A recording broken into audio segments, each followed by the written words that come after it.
ಸ್ನೇಹಿತರೆ, ಎಲ್ಲರಿಗೂ ನಿಶಕನ ಚಾನಲ್ಗೆ ಮತ್ತೊಮ್ಮೆ ಪ್ರೀತಿಯ ಸುಸ್ವಾಗತ. ಇವತ್ತಿನ ವಿಡಿಯೋದಲ್ಲಿ ಮದುವೆ ಮನೆಗಳಲ್ಲಿ ಮಾಡುವ ತೊಂಡೆಕಾಯಿ ಪಲ್ಯ ಯಾವ ರೀತಿ ಮಾಡೋದು ಅಂತ ಈ ವಿಡಿಯೋದಲ್ಲಿ ತಿಳಿಸ್ಕೊಡ್ತಾ ಇದ್ದೀನಿ. ಈ ವಿಡಿಯೋ ನಿಮಗೆ ಇಷ್ಟವಾದರೆ ಲೈಕ್ ಮಾಡಿ, ಶೇರ್ ಮಾಡಿ. ನನ್ನ ಚಾನಲ್ನ ಇನ್ನೂ ಸಬ್ಸ್ಕ್ರೈಬ್ ಆಗಿಲ್ಲದಿದ್ದರೆ ಈಗಲೇ ಹೋಗಿ ಸಬ್ಸ್ಕ್ರೈಬ್ ಆಗಿ, ಪಕ್ಕದಲ್ಲಿ ಕಾಣೋ ಬೆಲ್ ಬಟನ್ನ ಟಚ್ ಮಾಡಿ. ನಾನಿಲ್ಲಿ ಅರ್ಧ kg ಆಗುವಷ್ಟು ತೊಂಡೆಕಾಯಿನ ತೊಗೊಂಡಿದ್ದೀನಿ. ಈ ತೊಂಡೆಕಾಯಿನ ಚೆನ್ನಾಗಿ ತೊಳೆದ್ಬಿಟ್ಟು ಇದನ್ನು ಈ ರೀತಿ ಉದ್ದಕ್ಕೆ ಕಟ್ ಮಾಡಿ ಇಟ್ಕೊಂಡಿದ್ದೀನಿ. ಈಗ ಇದನ್ನು ಕುಕ್ಕರ್ಗೆ ಸೇರಿಸ್ಕೊಳ್ತಾ ಇದ್ದೀನಿ. ಈಗ ಇದಕ್ಕೆ ಅರ್ಧ ಟೀ ಸ್ಪೂನ್ ಆಗುವಷ್ಟು ಅರಿಶಿನ ಪುಡಿ, ರುಚಿಗೆ ತಕ್ಕಷ್ಟು ಉಪ್ಪನ್ನು ಸೇರಿಸ್ಬಿಟ್ಟು ಚೆನ್ನಾಗಿ ಮಿಕ್ಸ್ ಮಾಡಿ ತೊಂಡೆಕಾಯಿ ಮುಳುಗೋಷ್ಟು ನೀರನ್ನು ಸೇರಿಸ್ಕೊಳ್ತಾ ಇದ್ದೀನಿ. ಕುಕ್ಕರ್ ಲಿಡ್ ಕ್ಲೋಸ್ ಮಾಡಿ ವಿಶಿಲ್ ಹಾಕಿ 1 ವಿಶಿಲ್ ಕೂಗುವವರೆಗೂ ಕೂಗಿಸ್ಕೊಳ್ಬೇಕು. ಅಷ್ಟರಲ್ಲಿ ಮಸಾಲ ರೆಡಿ ಮಾಡ್ಕೊಳ್ಳೋಣ.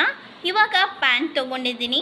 ಈ ಪ್ಯಾನ್ಗೆ ನಾನು 1 ಟೀ ಸ್ಪೂನ್ ಆಗುವಷ್ಟು ಸಾಸಿವೆ, ಅರ್ಧ ಟೇಬಲ್ ಸ್ಪೂನ್ ಆಗುವಷ್ಟು ಜೀರಿಗೆ ಕಾಳು ಹಾಕಿಬಿಟ್ಟು ಇದನ್ನು ಡ್ರೈ ಆಗಿ ರೋಸ್ಟ್ ಮಾಡ್ಕೊಳ್ಳೋಣ. ಸಾಸಿವೆ ಚಟ್ಪಟ್ ಅಂತ ಸಿಡಿಬೇಕು, ಚೆನ್ನಾಗಿ ಹುರ್ಕೊಳ್ಳಿ. ಈ ರೀತಿ ಹುರ್ಕೊಳ್ಳೋದರಿಂದ ಸಾಸಿವೆದು ಕಹಿ ಅಂಶ ಹೋಗಿಬಿಡುತ್ತೆ. ಇವಾಗ ಹುರ್ಕೊಂಡಾಗಿದೆ. ಇದನ್ನು ಮಿಕ್ಸಿ ಜಾರ್ಗೆ ಹಾಕ್ಕೊಳ್ತಾ ಇದ್ದೀನಿ. ಮತ್ತು ಅದೇ ಪ್ಯಾನ್ಗೆ 4 ರಿಂದ 5 ಒಣಮೆಣಸಿನ್ಕಾಯಿನ ಹಾಕ್ಕೊಳ್ತಾ ಇದ್ದೀನಿ. ಇದಕ್ಕೆ 1 ಟೀ ಸ್ಪೂನ್ ಆಗುವಷ್ಟು ಎಣ್ಣೆನ ಹಾಕಿ ಚೆನ್ನಾಗಿ ಹುರ್ಕೊಳ್ಳಿ. ಇಷ್ಟು ಹುರ್ಕೊಂಡ್ರೆ ಸಾಕಾಗುತ್ತೆ. ಇವಾಗ ಇದನ್ನು ಮಿಕ್ಸಿ ಜಾರ್ಗೆ ಹಾಕ್ಕೊಳ್ತಾ ಇದ್ದೀನಿ. ಮೊದಲು ಇದಕ್ಕೆ ನೀರು ಹಾಕದೆ ಗ್ರೈಂಡ್ ಮಾಡ್ಕೊಳ್ಳಿ. ನೋಡಿ, ಈ ರೀತಿ ಗ್ರೈಂಡ್ ಮಾಡಿದ ನಂತರ ಇದಕ್ಕೆ ಅರ್ಧ ಕಪ್ ಆಗುವಷ್ಟು ಹಸಿ ತೆಂಗಿನಕಾಯಿ ತುರಿನ ಹಾಕ್ಕೊಳ್ತಾ ಇದ್ದೀನಿ. ಇದನ್ನು ತೆರಿಯಾಗಿ ಗ್ರೈಂಡ್ ಮಾಡ್ಕೊಂಡು ಬರೋಣ. ನೋಡಿ, ಈ ರೀತಿ ತೆರಿಯಾಗಿ ಗ್ರೈಂಡ್ ಮಾಡ್ಕೊಳ್ಬೇಕು. ಈಗ ಇದನ್ನು ಪಕ್ಕಕ್ಕೆ ಇಟ್ಕೊಳ್ತಾ ಇದ್ದೀನಿ.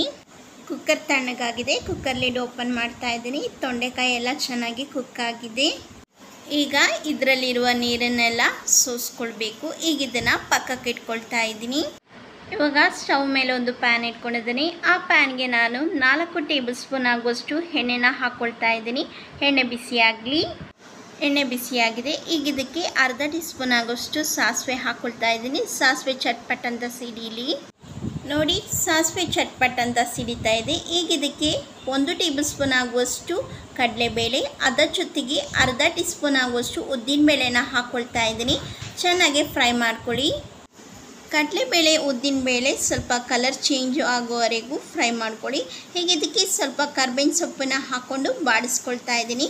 ಸೊ ಇದೇ ಟೈಮ್ನಲ್ಲಿ ನಾವು ಗ್ರೈಂಡ್ ಮಾಡಿರೋ ಮಸಾಲಾನ ಹಾಕ್ಕೊಂಡು 1 ನಿಮಿಷಗಳ ಕಾಲ ಬಾಡಿಸ್ಕೊಳ್ಬೇಕು. ಈಗ ಇದಕ್ಕೆ ಅರ್ಧ ಕಪ್ ಆಗುವಷ್ಟು ಹುಣಸೆ ರಸನ ಹಾಕ್ಕೊಂಡು ಚೆನ್ನಾಗಿ ಮಿಕ್ಸ್ ಮಾಡ್ಕೊಳ್ಳಿ.